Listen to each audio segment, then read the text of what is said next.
Yes, Roma wines taste better because only Roma selects from the world's greatest wine reserves for your pleasure. And now, Roma Wines, R-O-M-A. Roma Wines present Suspense. Tonight, Roma Wines bring you Mr. Howard Da Silva in You Take Ballistics, a suspense play produced, edited, and directed for Roma Wines by William Spear. Suspense, radio's outstanding theater of thrills, is presented for your enjoyment by Roma Wines. That's R-O-M-A, Roma Wines.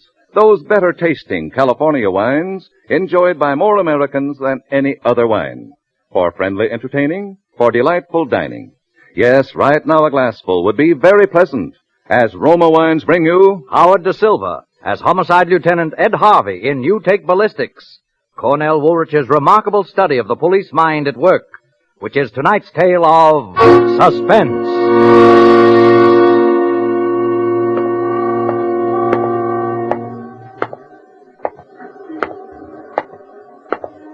By this time, it was night, pretty late. I walked down toward the apartment on the opposite side of the street like I had a dozen times before that day. This time, I had to count the doorways. I knew Cass was on the 10th one down from the corner. I knew he was there, but I knew I'd never see him. It was too dark. Cass was a lot too smart. Hi, Lieutenant. He made any moves yet? Not a move. How about the back way? No. Peters is covering that. He'd leave us know. Anyway, you know he's still up there. Every little while you can see his shadow against the shade. There, see? Hey, look, You got a match? oh, sure, here. Hey, Lieutenant, did you get any orders, or did we just stick around? Myself, I think he's settling down for the night. No. This isn't getting us any place. I'm going to make the pinch. Now. Come on up with me, see what we got. Sure. Oh, boy, that's good to stretch. My gams were killing me. Yeah, I know. I done plenty of stakeouts myself. Anyway, it was warm tonight. That's a help. Yeah, that's always a help. Hey, you know what I think, Lieutenant? What?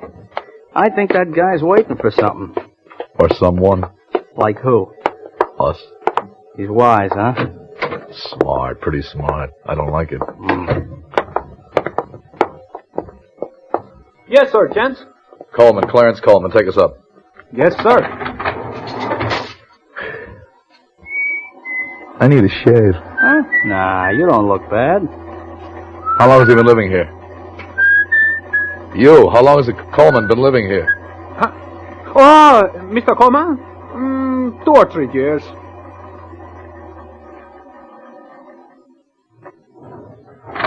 Second door We know to the your... way. What a dump, huh? Hey, No. Lieutenant, No, you no. think No gun. He won't give us any trouble. He's too smart. Your name, Coleman? Yeah. We're from headquarters. Okay. You want to come in, or you just want to talk to me where you are? We want to talk to you downtown, but first we want to come in. Come on in. Nobody's stopping you.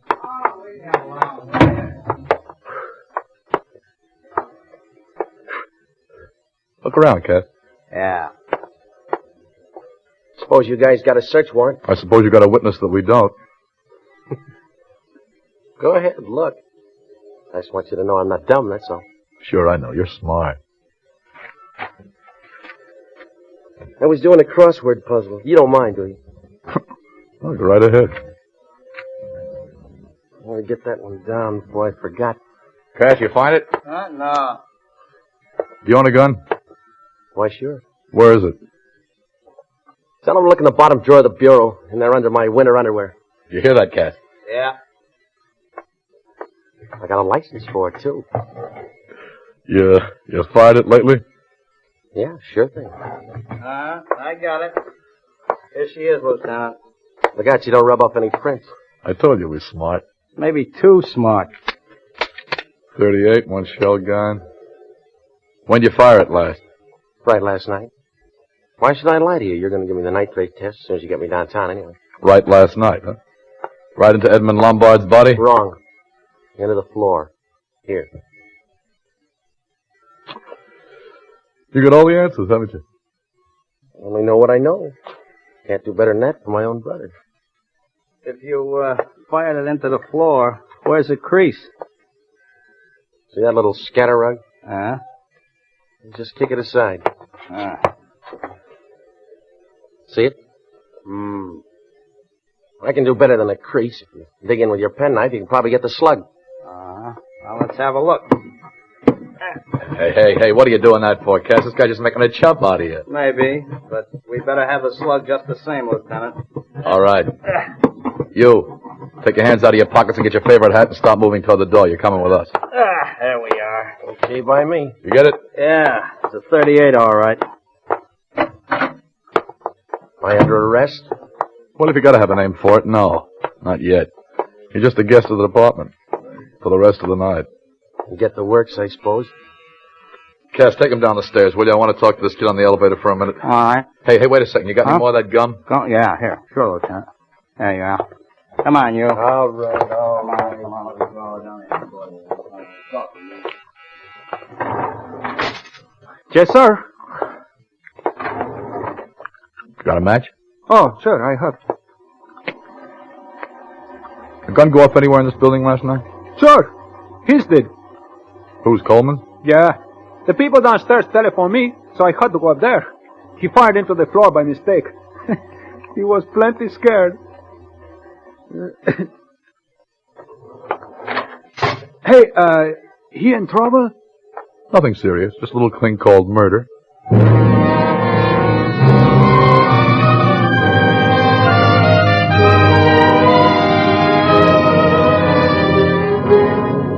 For Suspense, Roma Wines are bringing you Howard Da Silva in You Take Ballistics. Roma Wines' presentation tonight in radio's outstanding theater of thrills, Suspense.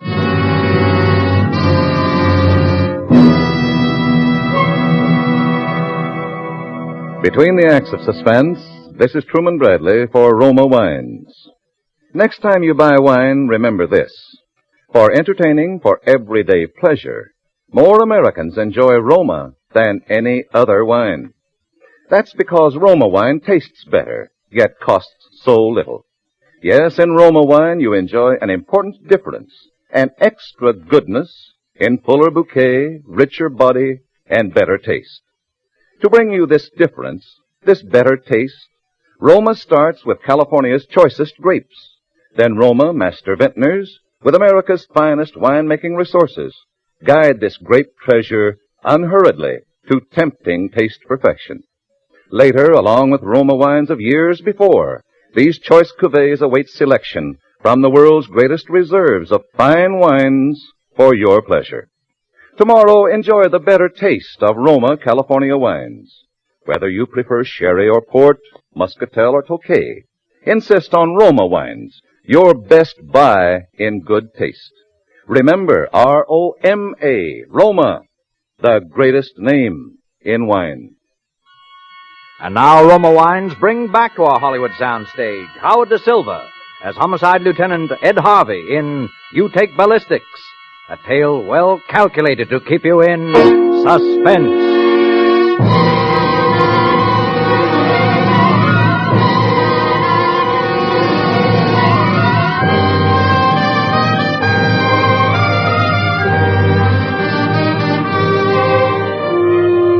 I've been on the force for quite a while, and I've made my shares of arrests, big and small. Little punks and chiselers and big-time racket men and crazy, wild-eyed killers. I never made a pinch that looked better and that I liked less than this Coleman. We had everything. We had to make the pinch. And I knew it was going to turn sour the minute I walked into that apartment. And a sour murder rap is something, well, I personally don't care for. We didn't take him downtown. We took him over to a little precinct house up on the west side. And we didn't book him. We just tossed him in the back room and let him wait. Leffinger, my boss, got there about 10 minutes later. Did you bring him in? Yes, sir, he's in back. Here's his gun. He claims it went off into the floor last night by mistake. Oh, beat us to the paraffin test, huh? Well, he could have framed it that way after he killed Lombard. Yeah, he could have. Here's a slug, Captain. 38. Yeah. Turn the stuff over to ballistics. Yes, sir. Hey, Cass. Huh? Give me a light, will you? Sure. Okay. Yeah. Any report on the one they dug out of Lombard? Probably on its way now. Who are these two guys? The night elevator man that took him up to Lombard's apartment and the night counter man at a lunchroom about half a block away. They recognize him? Positive. Well, let's go to work. Sergeant. Yes, sir? We'll want to spring these witnesses on them. One buzz, send in the elevator man. 2 buzzes the other guy. Okay, Captain. You think he'll sweat? You? No. Hi, Coleman. Sit over there. Sure. Put the light on him, O'Farrell. Yes, sir. All right, Coleman. Suppose you tell us what you did last night. Beginning when? Beginning when you left your apartment. Well, I went out about 9 o'clock. Walked over to 23rd and 7th. There's a cigar store there. I made a phone call. Who to? Edmund Lombard. Oh, so you did contact Lombard? Sure. Did I say different? Go ahead. You know Lombard's racket? You tell us. Collected bets on the nags. Only the long shots he wouldn't turn in. They never came in anyway, so who knows the difference? Only this one time, I get a tip on one that comes in. 20 to 1. Lombard can't cover. He lambs. I just catch up with him last night. On the phone, I tell him I want my dough. I tell him to meet me in an hour. Did he meet you? I didn't give him a chance. I went up to his place. You went up to his place? Sure. No percentage for me to lie. I know you got me placed up there. So you went up to his place? Yeah.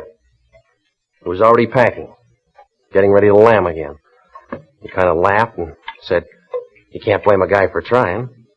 I said, "I want my $2,000. Okay," he said. "You win." He asked me for a receipt so I can't come at him again. Fair enough. So I write one out for him in the hotel stationery. Well, wind it up. Let's see how good you can make it. That's all. So he begins unpacking. He figures he might just as well stay where he is now. And I leave. So that's how it was. Sure you didn't leave out anything? No. Why'd you leave out about killing him? Because it belongs out, because I didn't. You didn't have a gun on you when you went up there. Oh, yeah. Sure I did. Why'd you take a gun if you didn't plan to shoot him? So he wouldn't pull one on me. You think a guy like Eddie Lombard's going to cough up $2,000 just like that? Don't lie to us. When we bring you in here, we want the truth. You shot him first and collected your dough afterwards. No. And then you wrote out your receipt to a dead man. No. That's how it happened, isn't it? No. Answer me, No. isn't it? No. No.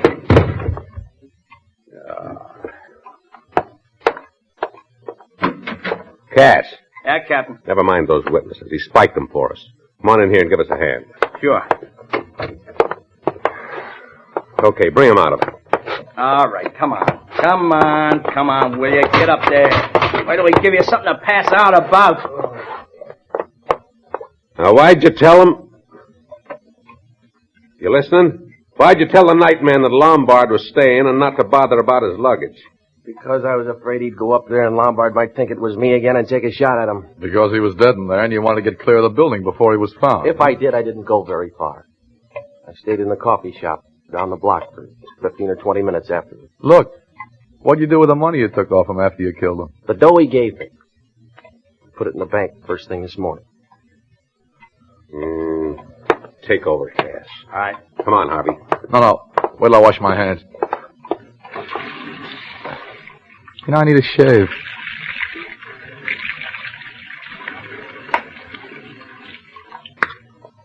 All right. Come on. See you later, Cass. Yeah, Lieutenant. All right, Coleman, come on now. Why don't you be... You know, if I'd hang around there much longer, I'd be liable to hurt him. You see what I mean? Yeah. How come nobody heard the shot? People next door were out, and down below they were asleep. You know, I don't like it. You notice how he beats us to the punch every time. We got witnesses for everything, except the killing. Which all adds up, but we got nothing but circumstantial. Wouldn't stand up in court 5 minutes. Yeah. Well, maybe ballistics will tie it up for us. Yeah, maybe. What's the matter? Don't you believe in ballistics? Sure, but you heard the guy. He's got every other angle covered. Not going to slip up on anything as obvious as ballistics. Don't you think he's guilty? I think he's guilty.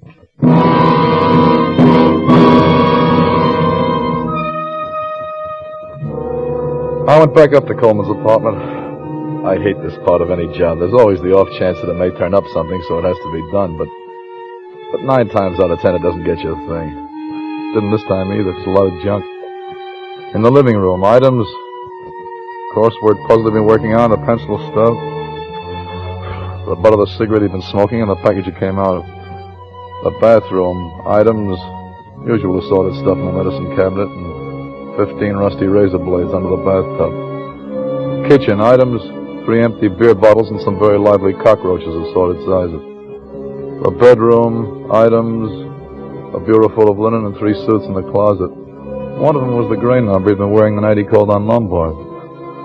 There was nothing in the pockets but a Canadian dime, a faded snapshot of a faded blonde, and a book of cigarette papers. I put the stuff from his pockets in a regulation brown envelope for no very good reason. Went back to the precinct. Leffinger was still there, biting his nails. Did you get anything? If I did, I don't know it. How's he doing? How's he doing? How are we doing? Lousy. Yeah, so far. You're still sure of him, huh? I was never sure of a pinch in my life. Listen, I'm going to let it go through on circumstantial. Ballistics will be sure to match his gun to the slug that killed Lombard, and that's enough to do it without anything else. I don't know. Say, what are you Yeah? Yeah, this is Leffinger. Well, it's about time. Well, you knew where to reach me. I told you I was going to bring him out here. Yeah? What? Yeah. Okay. Ballistics. Coleman's gun was a .38. I know that. Oh, you know that. Well, then maybe you know that the slug they took out of Lombard is a .32. So now what do you know? That does it. Yeah, it does it all right. No, I don't mean that. I mean he's our meat. He's the guy. You can't tell me different. I'm not telling you different, but ballistics is. And ballistics don't lie. You setting yourself up above ballistics? You take ballistics, I'll take human nature. That don't lie either. If you mean he did it with a .32 and then ditched it, you're wrong, because we checked all that. I know it. I know he didn't. Otherwise, he wouldn't have shot that slug into the floor. But the slug in the floor was a .38. Listen, Cap. I've called on aldermen, yeah, and state representatives, but even they get a little scared when you say headquarters. But not this guy. He was waiting for us. He was calm. He was doing crossword puzzles. He was too calm. No, he's too smart. He's got everything covered. He's been ahead of us all the way. He's our guy, I tell you. He's our guy. He's our guy. He's our guy. Well, go on out and prove it then. All right, don't take it out on me, Cap. I feel as bad about it as you do. Yeah, well, you're the guy with all the big ideas. Go out and do something about it. All right, how long will you give me? Tomorrow morning. You can't hold them forever without booking them, you know. Tomorrow morning? What am I going to do at this time? Look, make it noon, huh? Give me a chance, anyhow. All right, noon. And I'm stretching it for you. Yeah, thanks, Cap. Listen, wait a minute. You're not holding out on me, are you? I wish I was. I don't know a thing more than you do, Cap. I just know it's got to be our way, that's all. Yeah, gotta be. Hey, I think I'll take another look at him before I go.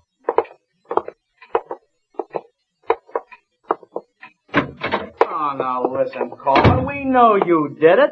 Why don't you make it easy for yourself? Make it easy for you coppers, you mean? I know you guys. Anything for a pinch. What do you care if you got the wrong guy? All right. Okay, Cass. You can lay off.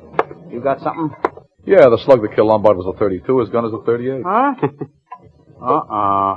All right, throw him in a cell. We'll probably have to turn him loose in the morning. Morning. What's the matter with tonight? What's the matter? Don't you like it here? All right.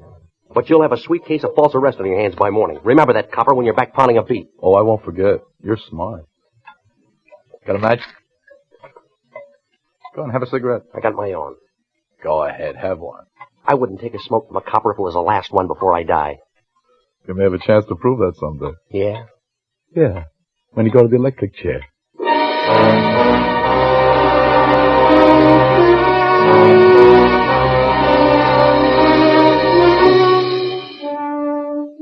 Well, that sounded good, but I wasn't too sure. You know, they say every criminal makes at least one mistake. Well, I wasn't too sure of that either. All I was sure of was that he'd done it, so there had to be some way to prove it. But first I went back to his apartment. I went over the joint with a fine-tooth comb. Nothing. Then I thought of that suit in the closet. I got it out. I went over it inch by inch. Turned the pockets inside out. And right there was where I found something that gave me an idea, or rather it was what I didn't find that I should have. I went out to Coleman's kitchen, I made a pot of black coffee, and I sat down to think. And the more I thought, the better I liked it. It might not mean a thing, it might not even be possible, but it was all I had, So the next stop was headquarters in the pistol range in the basement. By the time I got through, it was daylight. At 6:45, I was waiting outside that cigar store at 23rd and 7th where Coleman had made his phone call to Lombard.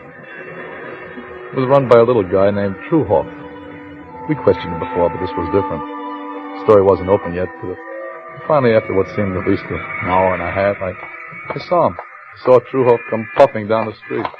Well, Lieutenant, you're the real early bird, huh? You're late. Late, he says.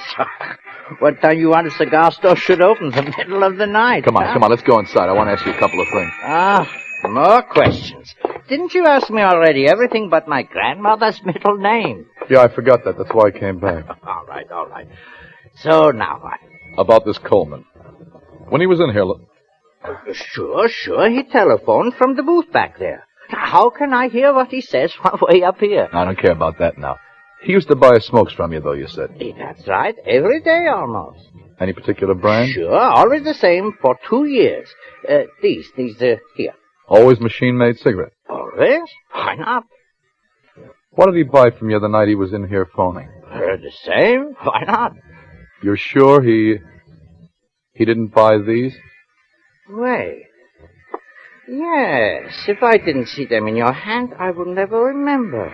Cigarette papers. For change, he said. To cut down expenses, he said. It was the first time he ever bought them. Did he buy any loose tobacco to go with them? Let me see. Why, I don't think. He didn't ask me, so I figured he's got some already. Okay. You can give me some now. Oh, sure thing. Hey, give me some matches, will you? Sure. Help yourself. Say, what is it all of a sudden with you, Lieutenant? You look like you just swallowed the cat that ate the canary. You're all right, Pop. And I'm going to fix you up. Yeah? Yep. To be a witness at a nice big murder trial. Free.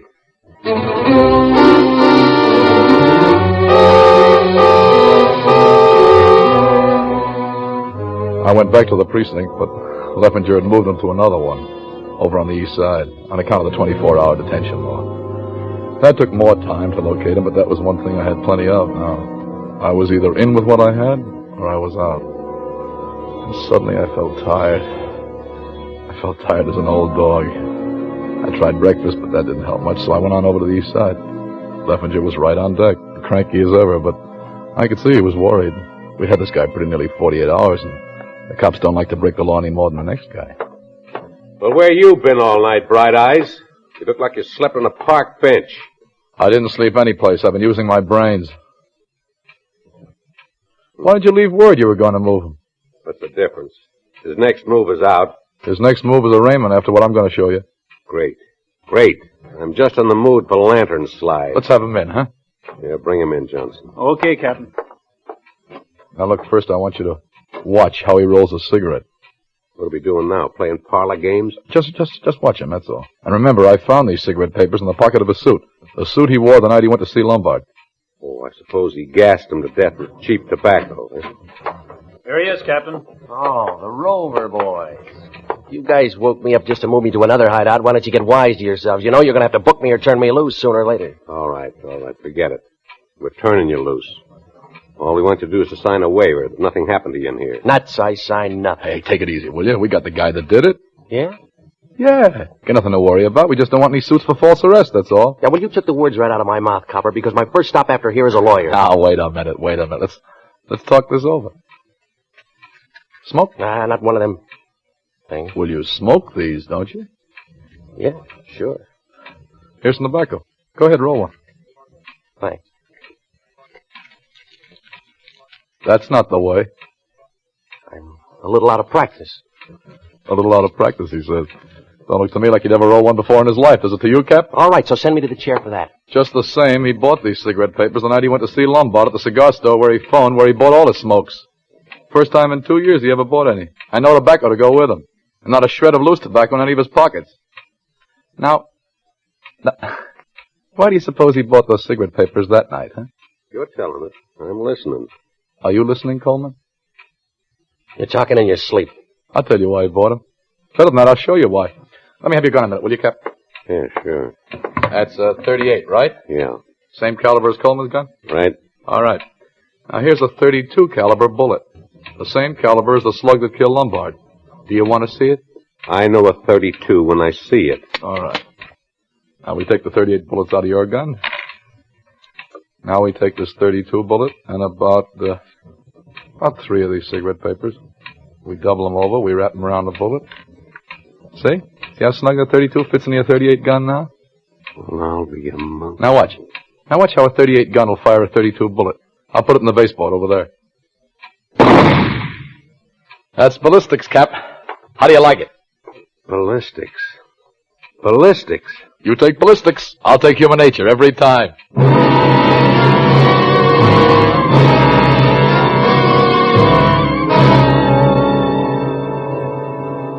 3 months later, Coleman went to the chair. Whether he took a cigarette from a copper or not before he died, I don't know. And I don't care.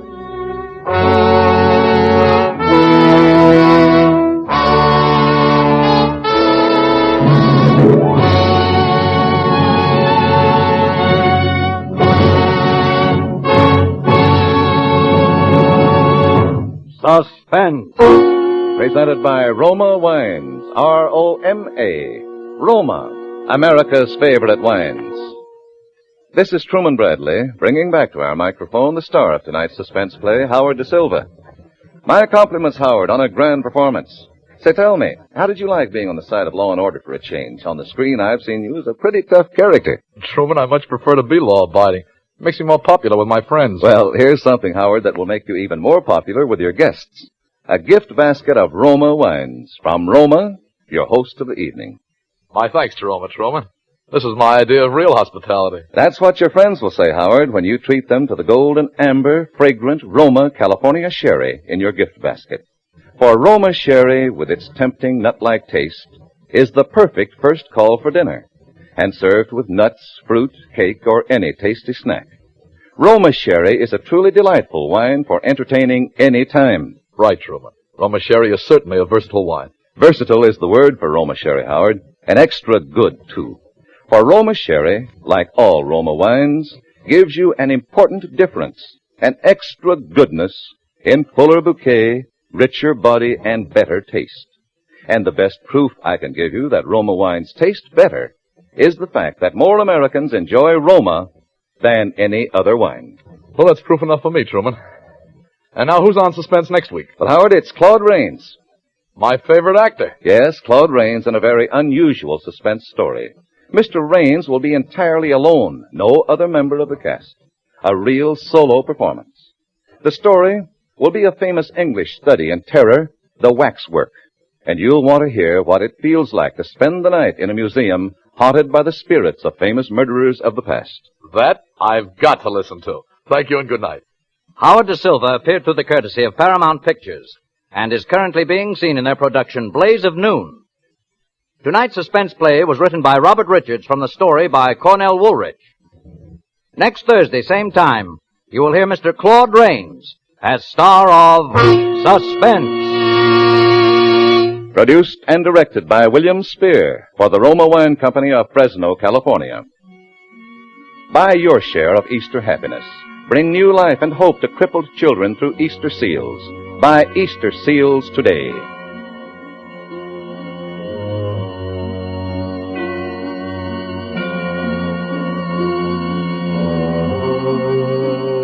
This is CBS, the Columbia Broadcasting System.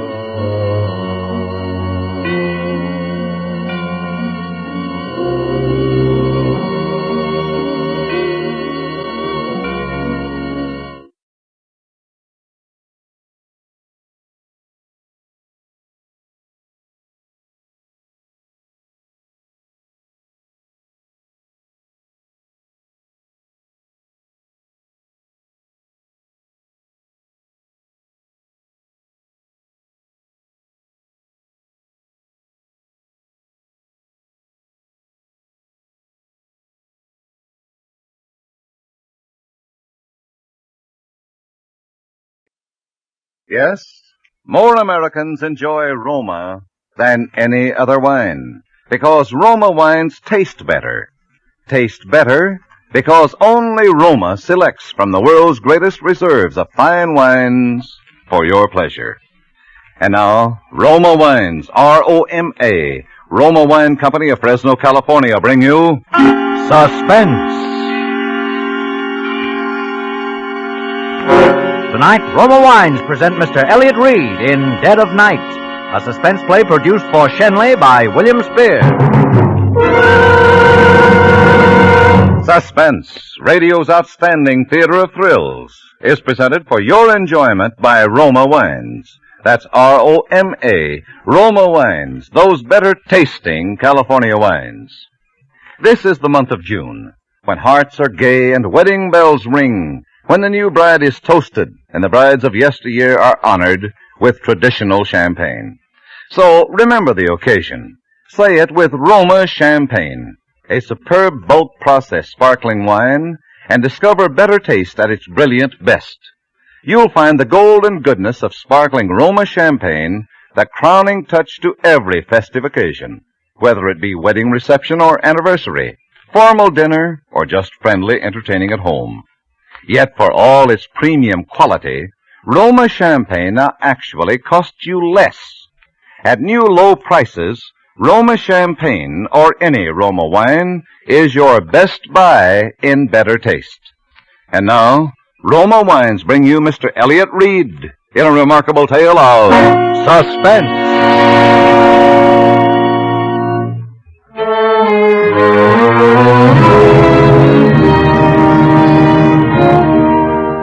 Helen and I had never been apart since our folks died. Never before that summer when I got a job at a mountain resort.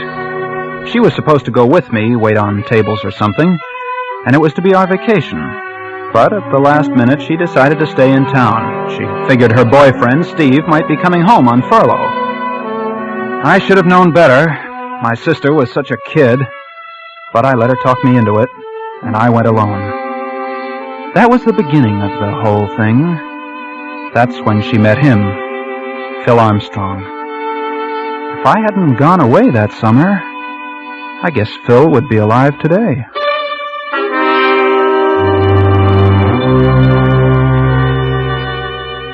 All during the time I was gone, Helen didn't write much, and what letters I did get didn't seem natural, so I was anxious to finish my job and get home. I expected her to be at the bus station, but she wasn't, and when I got to the apartment, I could hear someone moving inside. The door was locked, so I knocked. Helen! Who is it? It's me! Jimmy? Yeah! Open the door! Oh, Jimmy, just a minute. Well, since when have you taken to locking the door in the daytime? Helen, what did you do to yourself? Your face... Were you in an accident? I fell, Jimmy. I fell and I hurt myself. Your eyes swollen shut.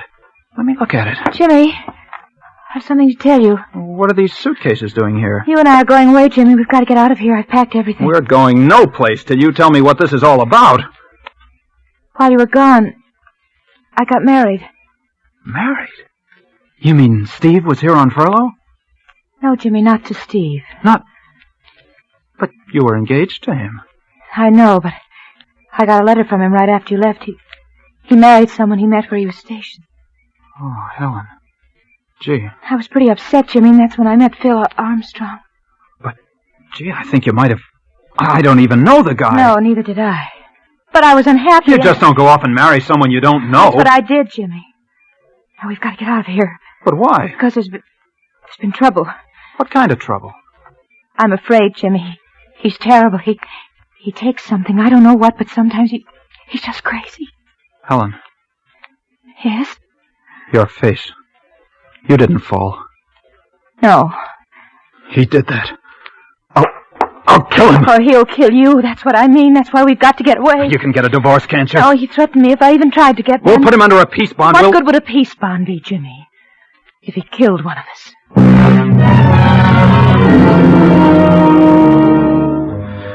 So I let her talk me into running away. I guess I shouldn't have.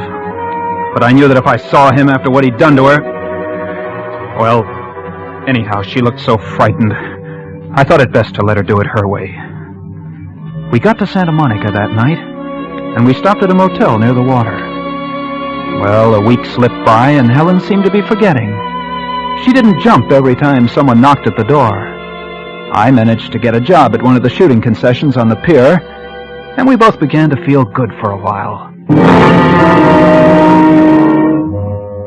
Then one night late, as I came home from work, I heard voices coming from our apartment. I knew who it was, and I knew from what Helen had told me it would be foolish for me to go in unarmed. So I ran back to the shooting concession. I knew something was going to happen. It didn't take long, but when I got back, the lights were out, and the sound of voices was gone. I tried the door. It was very dark. And then my foot struck something soft and heavy on the floor. I snapped on the switch, and the room was flooded with light. And I looked down into a dead man's face. Oh! I stood there shivering with cold and terror, looking down at that man. Although I'd never seen him in life, I knew this was Phil, her husband. There was a deep gash over his eye, and the blood still flowed from it onto the floor. I stepped over him and I ran into the bedroom. Helen! Helen! But there was no one in the bedroom or in the kitchen. And then I heard the front door open. Oh, Jerry! Close that door, Helen. Jimmy! Close it, do you hear me? Be quiet. Turn the lights out. Be quiet, I tell you. Oh, Jimmy. What have I let you in for? Stay where you are. Shh. Don't move, Helen. Who is it? I don't know. Keep quiet. Jimmy, it's Mrs. Gordon. She's going to unlock the door. Oh, just a minute, Mrs. Gordon. I'll get something on. Jimmy, what's going on in there? All the tenants have been complaining. Oh, some friends of mine, Mrs. Gordon. They were having a party. They're gone now. Jimmy Barton, you should be ashamed of yourself. Open this door. I want to talk to you. I'm not dressed. I was taking a shower. Well, slip something on. I'm tired.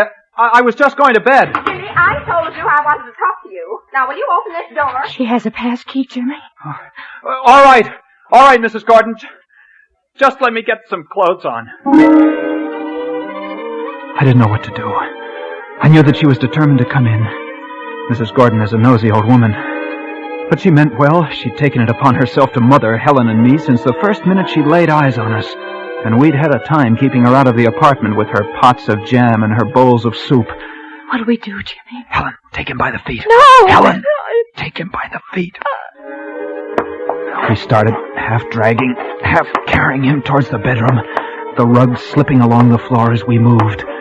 We'd just gotten into the bedroom, and then...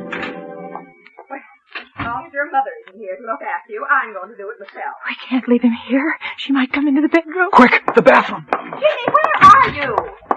Jimmy, what if she comes in here? Pull back those shower curtains. Jimmy, we can't. Don't argue. Pull them back. Jimmy, I can't get his legs in. Here, I'll double them up. There. Now pull the curtains together. Jimmy, what's been going on in here? Look at my rug. Has there been a fight? Just a minute, Mrs. Gordon. Jimmy, what's on this floor? And on this gas heater? Is it blood? Jimmy! Get me a razor out of the medicine chest. Here, what are you going to do? Never mind, stay where you are. I'm coming, Mrs. Gordon. Well, just as I suspected. You've been fighting. You've hurt yourself. Here, let me see your hand. It isn't bad, Mrs. Gordon. No wonder you didn't want me to come in. Where's Helen? She's out. She hasn't been here all evening. Here, let's look at your hand. It isn't bad, Mrs. Gordon. You let me see that hand. There.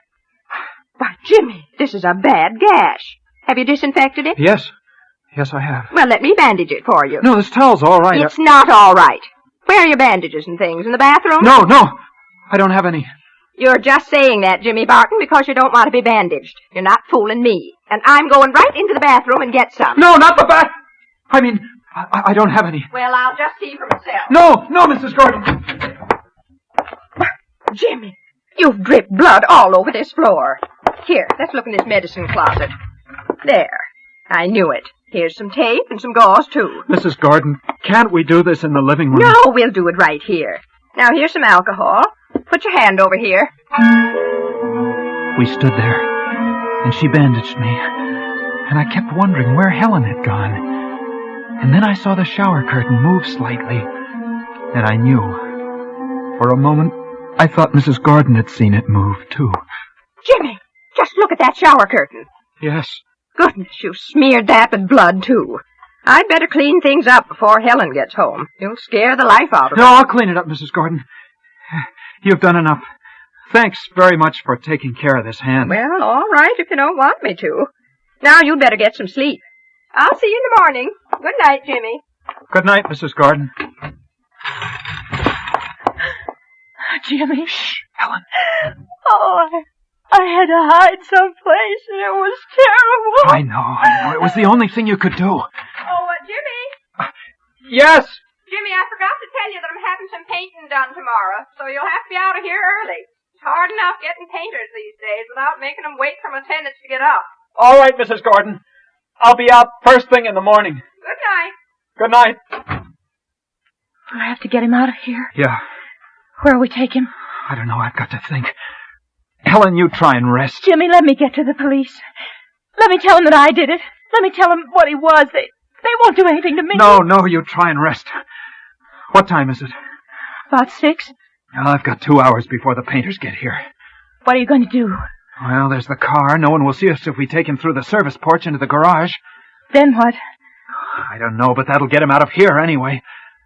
I think I can do it alone, Helen. Listen, Jimmy, we're in this mess because of me.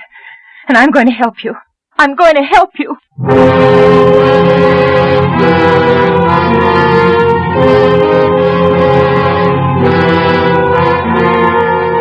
For Suspense, Roma Wines are bringing you Elliott Reed in Dead of Night. Roma Wines' presentation tonight in radio's outstanding theater of thrills, Suspense.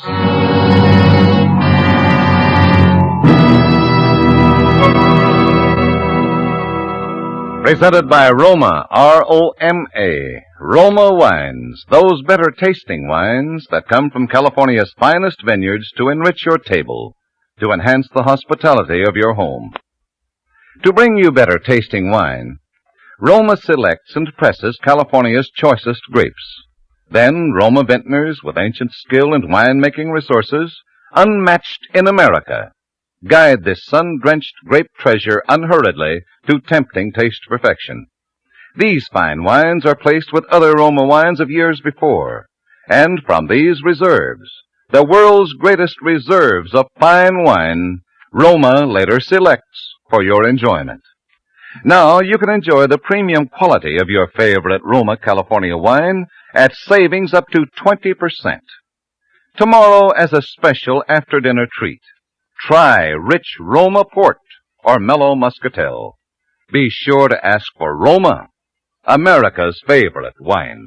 And now, Roma Wines bring back to our Hollywood soundstage Elliott Reed as Jimmy Barton, with Kathy Lewis as Helen, in Dead of Night, a tale well calculated to keep you in suspense.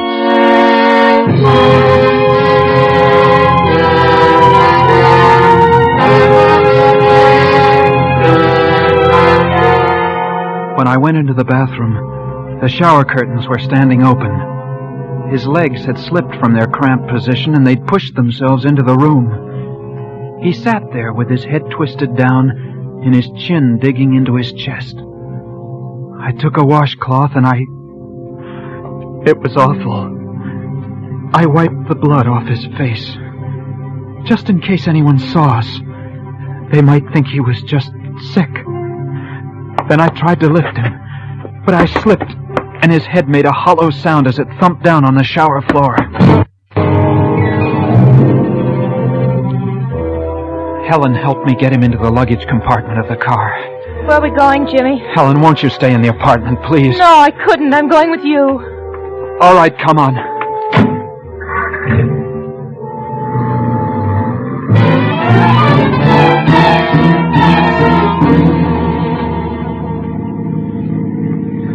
lucky it's so foggy. Yeah.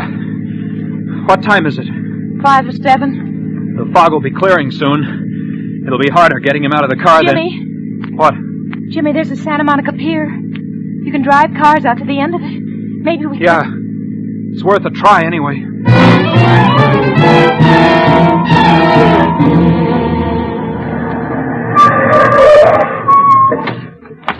We'll have to act fast. That fog's clearing. You stay here. I can manage alone this time. I'll help you, Jimmy. You stay here this time. All right. Call me if you need me. I'll go around to the back. Keep your eyes open. All right. Jimmy, someone's coming. Who is it? I can't see it. Jimmy, it's a policeman. What? It's a policeman. Jimmy. Oh, it's Slugger Vanda. He's patrolman on the pier. Hal. Hello, Slugger. Well, when do you get your sleep, Jimmy? While you're working? Yeah, Slugger. But, I couldn't seem to remember if I'd locked up the old shooting gallery. So I came over this morning to have a look around. Oh, I see. This is my sister, Slugger. Helen, this is Slugger Vanda. How do you do? Hello. Well, you're an early riser, too, huh? Yes. Well, the fog's clearing up. Looks like we're going to get some sun today for a change. Yeah. Well, I guess I'll be getting back. Think I'll try and catch a few more hours sleep. So long. Yeah, so long. Oh, say, Jimmy. Yeah? Say, Jim, I have to take my wife over to a nursery today and pick up some plants and stuff, and I don't have a trunk on my car. I wonder if you let me use your car. Why, you have to drive me over to Malibu this afternoon, Jimmy. Yeah, I'd forgotten. Well, you can drive over in my car. How's that? Well, you see... Your brother thinks I'll wreck that beautiful car? Oh, it isn't that, Slugger. Okay, then, okay. I'll be over about noon. I'll leave my car for you till I get back. I won't be home at noon, Slugger. Well, then I'll meet you at the entrance to the pier. How's that? All right, Slugger. Okay. Why'd you say you'd meet him? Oh, if I don't, he'll go over to the apartment looking for you. I mean, for us. And I don't want a policeman going over there. Oh. As we drove along the ocean, the fog cleared up rapidly. It was almost 8 o'clock, and some kids were already out on the beach playing around. Then I saw a group of early picnickers. They were unloading their blankets and umbrellas and things. I guess it was from them that I got the idea. From seeing them. Listen, Helen, I'm going to let you out of this car. You can't help me with what I have to do now. No. Jimmy, I'm staying with you. Don't argue, Helen. I'm not leaving you, Jimmy. We can't go back to the apartment with the painters there, and we can't leave him in the car. Slugger's liable to see us and pin us down to using it. There's only one place left. Where, Jimmy? Helen, get out of this car, do you hear? Well, but Jimmy, I haven't time to argue with you. Get out. I won't do it, Jimmy. Yes, you will. If I have to push you out. Jimmy, you're hurting me. There. Now, go back to the apartment. Get off that running board, Helen. I can't leave you alone, Jimmy. I want to help you. I'm not blaming you for killing him, Helen. But now you've got to do as I say. What? What did you say? I don't blame you for what you did. He deserved it. But now you've got to help me handle things. Jimmy, you've got to let me explain. Goodbye, Helen. Jimmy! I watched her out of the mirror. She kept calling me. I drove on as fast as I could. I knew that what I was going to do was one chance in a million. But I knew I had to take it. And I didn't want her to be part of it. If I could keep him on the beach that whole day, then maybe I'd be able to get rid of him when night fell. It wasn't until after I stopped that I realized I'd driven right back to a strip of beach not far from the apartment. I had my swimming shorts and a blanket and a towel in the car, and I got out. I looked around carefully, and then I opened the luggage compartment. It was the hardest thing I'd ever done in my life, but I started taking his clothes off. I managed to get my shorts onto him. Lucky we were pretty near the same size. Then I closed the door, and I went out onto the beach, and I spread my blanket out on the sand, and I went back for him. When there were no cars in sight, I carried him over to where I'd spread my blanket, and I placed him on it, face down, with his hands folded over his head, as though we were sunbathing. Then I spread my towel out a short distance from him, and I laid down on it, and I tried to look relaxed. people didn't start to arrive until about an hour later, and gradually little groups of sunbathers started to form. He and I, we looked no different from the others. No one paid any attention to us, and I was beginning to feel that everything was going to be easy once it was dark again. Jimmy, But I've been looking all over for you. what? Oh, hello, Mrs. Gordon. Where's Helen? Isn't she in the apartment? Well, no. And what time did you go out this morning? I couldn't sleep. Say, didn't Helen come in at all last night? Oh, yes, she did. But she left early, too. Said she was going into Los Angeles. Oh, and I left her a note to tell her I was going down to the beach today. I was so worried about her. Say, the painters came, Jimmy, and everything's a mess. You know, I think I'll just sit here with you for a while. You're not with anyone, are you? No, I'm not. Wish I brought some oil along. Looks like it's going to be a hot day. These things these days that start off foggy are deceiving, you know. Yeah, they are. This is a real treat for me, Jimmy. I never get out on the beach. I think I'll have a nice day of rest for a change. Later we can get some sandwiches. The treat's on me. Oh, Mrs. Gordon, no. I hadn't planned on spending the day at the beach. It'll be good for you, Jimmy. Not healthy for a boy your age to be working all night and sleeping all day. But, Mrs. Gordon, Oh. Say, Jimmy, you know that man over there? Which one? That one right there. No, I don't know him. He's lying so still. His back's going to get an awful burn. Yeah. You suppose he's asleep? Say, it isn't good to sleep in the sun. Mrs. Gordon, will the painters be finished by this afternoon? Well, I hope so. You know, a person can get an awful burn on a day like this. Somebody ought to speak to him. Mrs. Gordon, wouldn't you like to go for a walk? Oh, I'm not one for walking. You can go ahead if you like. Well, Come on, Dick, pitch it over here. Oh, those kids. You children, stop that. You're getting sand all over me. Sorry, lady. There's no need to play ball here. There's a playground over by the pier. Now get away from here. Ah, don't pay no attention to her. She don't own the beach. Pitch it over here. Oh, we hit that guy in the beezer. Now see what they've done. They've hit that poor man. Now they'll get what's coming to them. Mrs. Gordon, are you sure you don't want to go up and get some sandwiches or something? I'll stay Not until I see those two hoodlums get what they deserve. Sorry, mister. We have our ball. Look at that. Ball's right in the crook of that man's arm. He's pretending he's asleep. He's not going to hand it to them. But just wait till they reach for it. He'll give them something besides their ball. Hey, mister, could we... Ah, what are you waiting for, Dickie? It's our ball. Just take it. Go on, take it. Here, I'll get it. Thanks, mister. For you. What's the matter? Hey, he's cold. What did you say? He's cold, lady. His arm's like ice. I just touched him. Why don't you... Well, you probably hurt him. Ah, a little ball like this couldn't hurt nobody. Well, nevertheless, it did. Here, let's have a look. And then she started moving toward him. I knew it was useless to try and stop her. And she reached over and put her hand on his back. And suddenly she was screaming. This man, Jimmy! This man's dead! Before long, there was a crowd of people around us, and someone called the police. I wanted to run, but I knew that would be the wrong thing to do. So I stayed there, numb like watching things. When the police came, they started questioning everyone.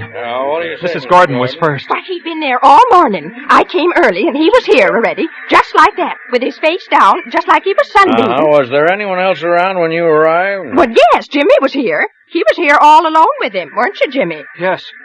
Yes, I was. Doesn't anyone know the man? Hey, I told you kids to keep away, do you hear? Ah, we discovered him, didn't we? If it hadn't have been for us, Yeah. You don't even know a clue when you see one. Look at his fingernails. See, the child's right, officer. Look. What's that? Let's see. It looks like powder, something flaky.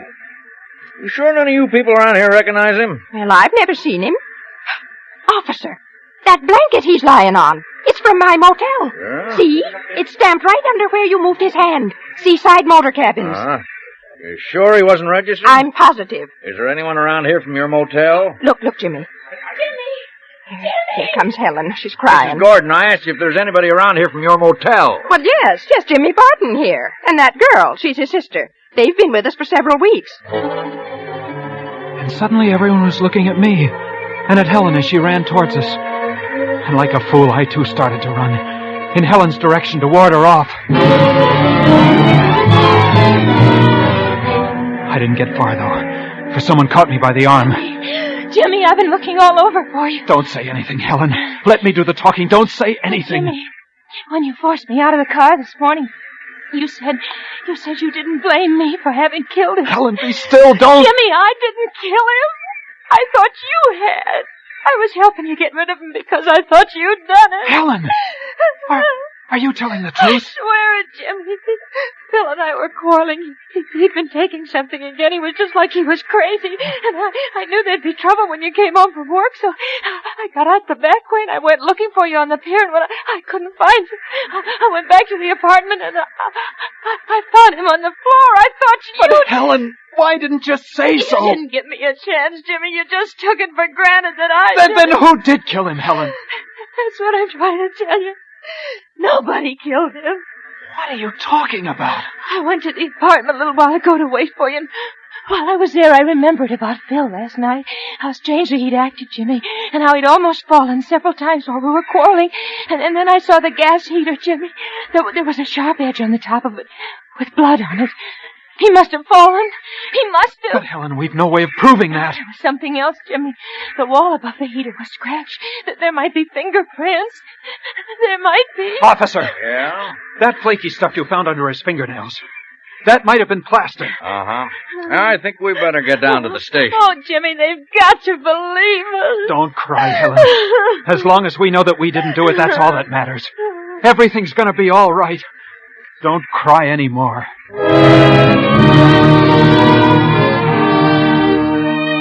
Well, that's about it. Lucky for us, everything checked pretty well back at the motel, and the autopsy showed he was full of some kind of drug. They call it highly toxic. But I guess it was really Mrs. Gordon who saved our necks for us, besides talking so loud and so long that they'd have probably acquitted us just to be rid of her. She did dig up a witness who'd heard Helen and Phil quarreling, and who'd seen Helen leave alone after he'd threatened her. Well, everything's all right now. Helen and I are beginning to forget. But it's Mrs. Gordon who's making quite a nuisance of herself on the beach these days, as she goes along poking all the sunbathers and asking if they're sure they're all right.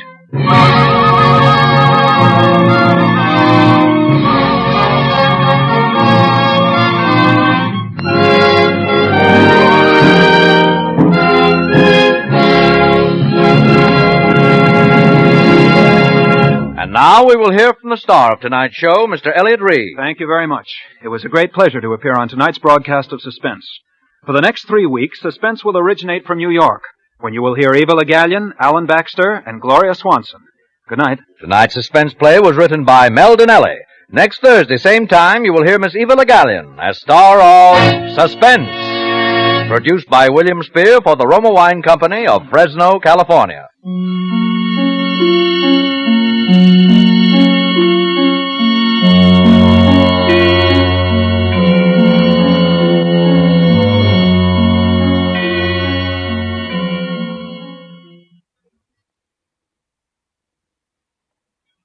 Among Americans whose wine cellars are superbly stocked, the choice is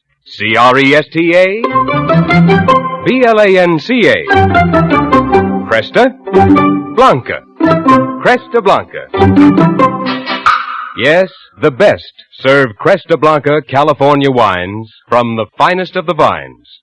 As the perfect prelude to dining or for distinguished entertaining, serve a Cresta Blanca sherry. They're among the great sherries of the world, and there's one for every taste, every occasion. Your dealer features these famous sherries, as well as other choice Cresta Blanca wines, at unusually attractive prices. Shenley's Cresta Blanca Wine Company, Livermore, California. Listen to Suspense next week, same time, same station. This is CBS, the Columbia Broadcasting System. System. System. System. System. System. System. System. System. System. System. System. System.